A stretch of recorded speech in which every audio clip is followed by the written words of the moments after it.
This is what has been trending in Kenya. And forex trader Sammy Boy got himself in trouble. This is after allegedly alienda kachokozana somewhere in Thika Road. And the people there walimubembeleza hapa na pale. He has been hospitalized na pia gari yake imevunjwa screen. Wachaneni na Sammy Boy. Anyways, quick recovery Sammy Boy. And a new fear has been unlocked. Tell me why hamjaniambia that unaweza kwama kwa drainage ya barabara. Aliingiza mguu kwa drainage. It forced other pedestrians kuchukua jembe na kuchimba hiyo drainage, wakaitoa ndio mguu ya huyo demi iweze kutoka. Kuanzia leo nijikute nikitembelea karibu na drainage.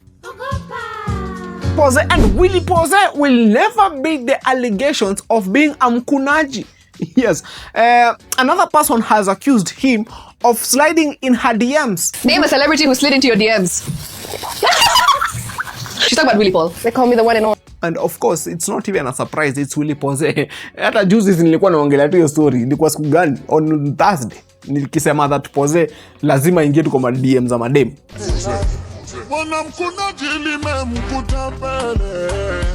And comrades hawalali kwa nyumba hii weekend after the government disbursed 9.46 billion Kenyan shillings for HELB.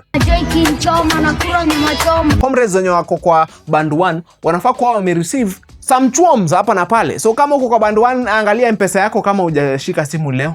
Na ukiona ka M-Pesa eka za cabbage, nyama itanimaliza.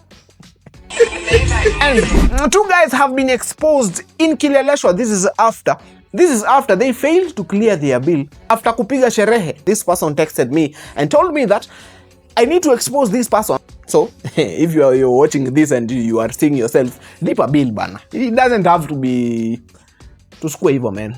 Mbona uende kule pahali 4500 alafu ukose kulipa? 4500 ni pesa kidogo for you to go in prison bana. Hey, pesa kidogo sana.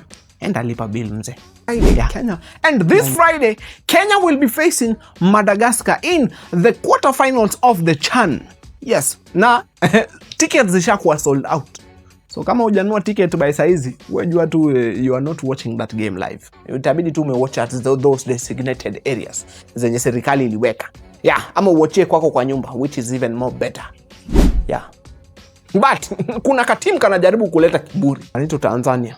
Kalisema ati tulikuwa number 1 ndo tusipatane nao. Na saizi wanaenda kupatana na Morocco. Nakwambia vijana wanaenda kukula kiboko. Morocco tunawasupport. Haya okay, tuliwapiga lakini tunataka tuwasupport mbaya sana. Pigeni hao vijana. Msishukishe zaidi chini ya 4. Cheze tu 4 kuenda juu. Hata kiasi kana 7. Mwezi kuwa wana disrespect their big brothers.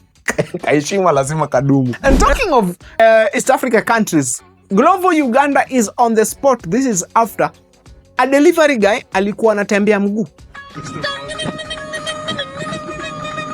Okay, Glovo. Kwani hamwezi nunulia mzee baiskeli jameni? Okay, maybe inaweza kuwa karibu but hey. Bana, tusifanye hivyo. Uganda, you are embarrassing us as a East Africa community. Online apps, Bolt introduce dashcams to its vehicles. Si mnakumbuka that, okay, hata si mnakumbuka. Si mnajua that Bolt kuna kuangana makesi mingi sana. Sijui mtu amefanyiwa nini. Mtu umepewa discount ya 80% umepigwa coffee. They are going to introduce dashcams. Yenye itakuwa ina record ndani ya gari na nje ya gari. Yeah. So anything you say ama anything the driver does to you itakuwa inaonekana live. That is nice. Actually, it's perfect. I love that. And the government has warned people who are overusing ama overconsuming Ozempic. Ozempic ni ile kitu yenye watu wanajidunga alafu wanakonda yenye kina pritivishwa wametumia. Government inasema that hii dawa inaweza kuwa na effect kama kupoteza macho. Yes, you can be a kipofu. Like literally. You can have high blood pressure na other very very severe side effects. So wanasema that dawa ikitumika kama haijakuwa prescribed to you by a professional doctor, it can have serious side effects. So mwache hizo tabia. Yeah. Kama mtu anataka kupunguza energy. I think hapo ndo tumekafungia man. If you want to advertise your business kama kawaida, don't forget to inbox me. Until next time guys. Peace.